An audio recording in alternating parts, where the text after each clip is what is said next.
Salve minha gente, sejam todos bem-vindos aqui para mais um vídeo no nosso canal, gente. Pessoal, o vídeo de hoje eu vou estar fazendo a segunda parte da minha biografia, falando um pouco sobre a minha vida, tá? Se você já assistiu aí a primeira parte, sabe do que eu estou falando, e agora eu vou estar dando continuidade. Quem ainda não viu a primeira parte, quiser voltar uns 2 vídeos atrás, tem lá falando um pouco sobre a minha biografia, onde eu comecei, falando um pouco sobre a minha vida. E agora eu vou estar dando continuidade. Como sempre, aqui na minha louça, fazendo meu almoço, hora de almoço, tá? Eu vou estar levando um pouco sobre mim até vocês. Quem tem curiosidade aí de saber quem é aqui o amigo Hélio, do canal Minha Vida no Flash. Antes o nome do meu canal era só canal do amigo Hélio. Aí eu mudei, achei mais conveniente mudar para canal Minha Vida no Flash, mas lá tem a descrição que é amigo Hélio.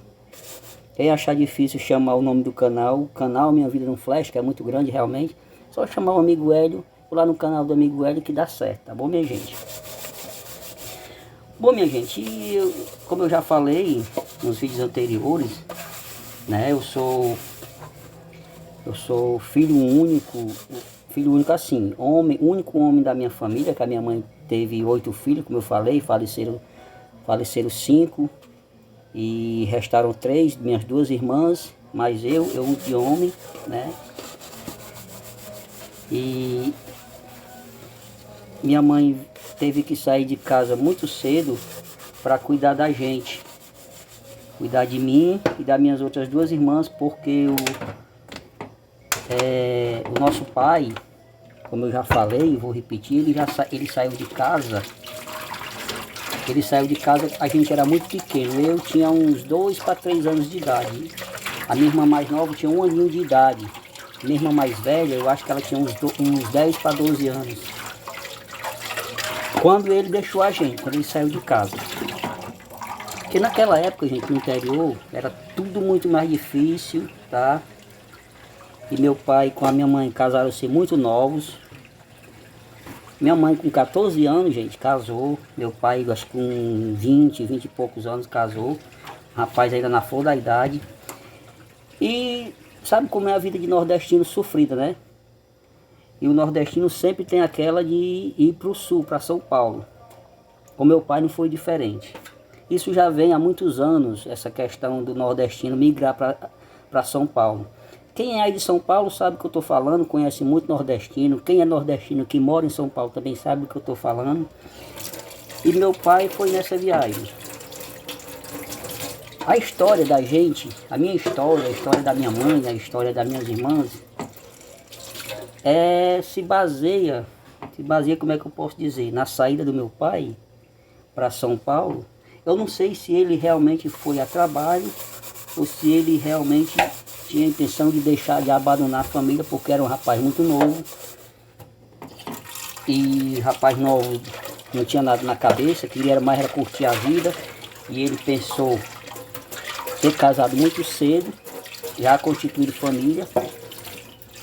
Aí resolveu ir embora. Aí a gente ficou sendo criado, eu e minha irmã mais nova, porque quando a minha mãe saiu, ela levou a minha irmã mais velha com ela. Minha irmã mais velha acompanhou ela. Os 10 anos de idade acompanhou. Eu fiquei só eu e a minha irmã mais nova, sendo criado pelos meus avós paternos, os pais da minha mãe. Eles criaram a gente até a idade de 17 para 18 anos. Quando eu completei a idade de 18 anos, minha mãe me trouxe para cá, para Fortaleza, porque ela já tinha saído de casa. Desde então ela já saiu de casa quando a gente era pequenininha ainda. Ela nos deixou a gente aos cuidados dos nossos avós e foi procurar sustento pra gente. Porque meu pai, ele não mandava nada, nunca mandou. Dizer que ele nunca mandou, eu também estou mentindo, porque algumas vezes perdido ele mandava algum dinheiro, né? Porque logo que ele chegou em São Paulo, depois de algum tempo ele já constituiu outra família também, então, né?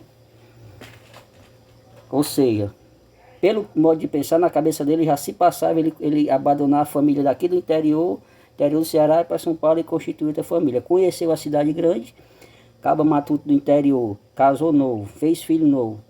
Ele já pensou, eu lá vou perder a minha vida todinha no interior daquele, num lugar que não tinha nenhuma condição financeira, trabalho não tinha, só viver no rabo da saia dos pais, e ainda sustentando família. Se embora para o sul, a cidade grande, como dizem. Nisso ele foi embora, constituiu a família e esqueceu a daqui do interior. Aí minha mãe teve que sair muito cedo.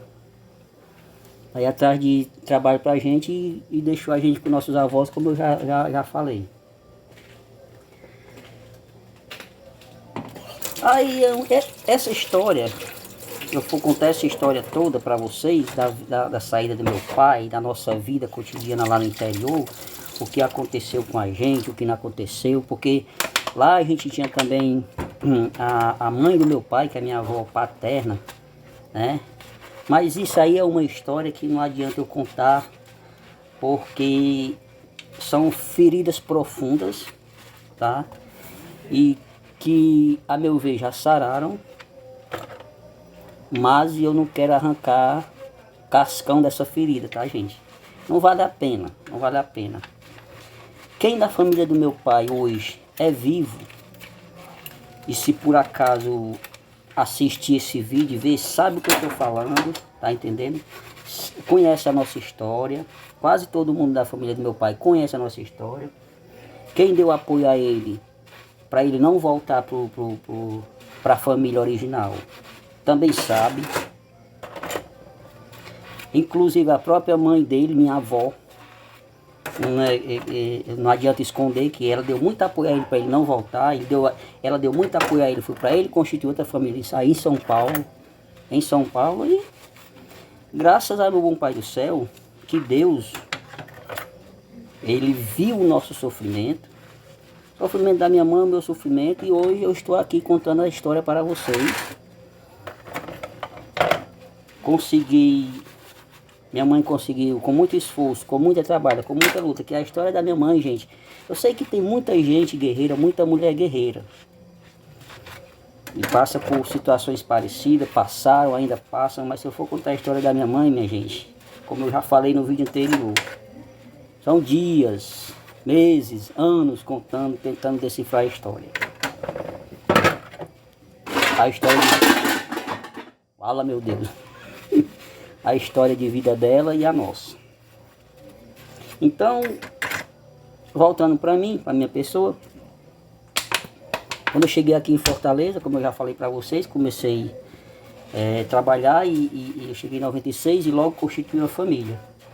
Conheci minha esposa e logo constituí uma família, e a minha vida foi trabalhar o tempo todo para sustentar a família, gente, né? Rapaz, assim, essa casa a gente mora hoje, onde a gente mora hoje, onde eu moro hoje, vocês estão vendo aqui, nunca foi desse jeito, não. Quer dizer, nem sempre foi assim, como diz a história, né? A gente chegou aqui em 96, minha mãe já estava instalada aqui em Fortaleza há alguns anos já, ela já morava aqui há alguns anos, trabalhando. E ela viu a necessidade de trazer a gente para cá. Porém, ela precisava de uma casa para a gente, que não fosse morar de aluguel, que não fosse dos outros. Uma casa nossa. Ela trabalhando aqui na Barra do Ceará, surgiu, e naquele tempo o MST, o Movimento Sem Terra, estava expandido pelo Brasil todo, né? Era invadindo terra, o pessoal, invadindo terra e por causa da tal da reforma agrária, até por moradia, né? Aí ele chegou aqui em Fortaleza, o movimento sem terra, o MST, chegou aqui em Fortaleza. E muita família também do interior do Ceará morava aqui de aluguel, outros moravam na casa de parentes. E surgiu um terreno aí, um líder comunitário surgiu com uma proposta de que a gente invadisse o terreno do governo, terreno da prefeitura aqui, para fazer moradias. Minha mãe aproveitou o ensejo Ela trabalhava muitos anos numa casa de família lá, os patrões dela eram gente muito boa com ela mesmo. Tudo que a mamãe precisava, eles estavam ali de prontidão. Quando ela precisava visitar a gente no interior, eles concediam que ela fosse para o interior viajar. Ela que não queria estar muito para não estar faltando serviço, tá?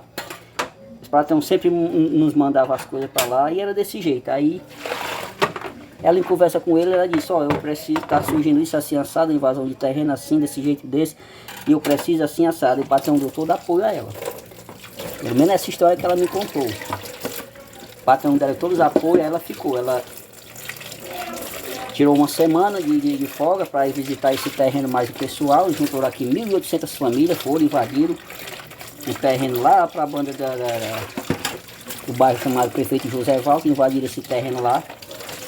E passaram um bom tempo lá nesse terreno, no impasse da prefeitura, a prefeitura tentando deslocar, porque lá o terreno era particular, a prefeitura tentando deslocar o pessoal, saber aonde é que iriam locar essa família em algum terreno da prefeitura. E nesse passo, nesse vai e vem, a prefeitura não decidia nada. O líder comunitário resolveu invadir esse terreno que a gente está hoje. Esse terreno é de uma família muito conhecida aqui em Fortaleza, porém eles têm terreno em Fortaleza quase tudo, a família Montenegro. Metade da Fortaleza aqui é dele. Aí esse terreno era pertinho da onde a gente já estava instalado. Aí em 96, de junho de 96, em reunião, o conselho do movimento MST, onde a gente mora, se reuniu e vamos invadir o terreno. Vamos invadir, a gente juntou. Era muita gente, 1.800 famílias, era gente demais, dava quase, sei lá, muita gente mesmo. Aí a gente veio invadir esse terreno. Esse terreno ainda era uma mata ciliar, mata virgem, nunca tinha sido derrubado para nada.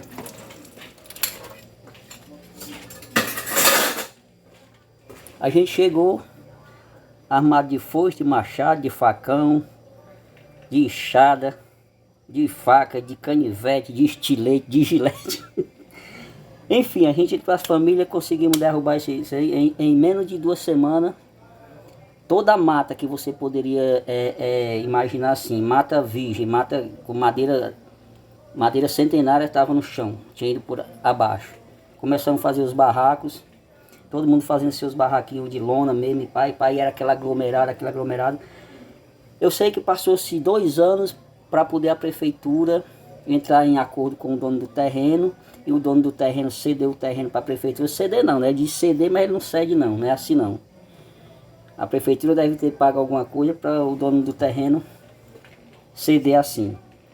Aí veio, máquina, limpou, fez tanto máquina como a gente, cada um seus terrenos, só tirou o material grosseiro, e nos seus terrenos cada cidadão fazia questão de limpar. Minha mãe era só a minha mãe, e eu com idade de 20 anos, já estava com 21 anos mais ou menos, era 21 anos, que já fazia 1 ano que eu estava aqui, né? E serviço braçal. Minha irmã mais nova também já tinha um filho mais velho dela, já tinha conhecido o esposo dela lá no interior, eles já tinham constituído família lá, nós viemos para cá. O companheiro da minha irmã, que é o pai do meu sobrinho, que não era marido, tinha ido para São Paulo, voltou, aí a gente deu uma força aqui, já era só eu e ele. No começo era só eu, depois que ele chegou e veio para cá, aí era eu e ele, a gente ajeitando terreno, marcando, fazendo barraco de taipa, gente, de taipa, que nem a moda antiga. Não era tijolo não, era nas matas que tinha aqui por perto, que era muita mata que tinha aqui ao redor, a gente tinha até medo disso. E cortando madeira, fazendo barraco, fazendo barro, cavando cacimba, braçal. Aquela cacimba no quintal da minha mãe, foi eu mais meus 2 ex-cunhados que cavamos no braço, na tora, entendeu? Serviço braçal para poder dar água, porque a água aqui era a coisa mais difícil do mundo. Aonde a gente tá para ir buscar água era um sofrimento medonho, era o dia todinho para pegar água, que era muita gente, pegar 2 galãozinhos d'água. Aí nós resolvemos cavar essa cacimba. E deu certo. E a gente tá hoje desse jeito, nessa situação que tá.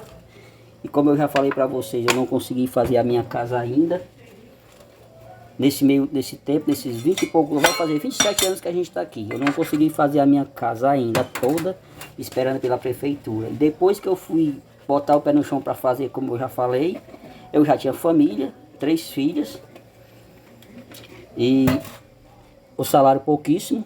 Eu trabalho de pedreiro, mas infelizmente a gente pensa que assim, tu trabalha de pedreiro, mas eu trabalho de pedreiro, gente, mas o meu ganho é pouco.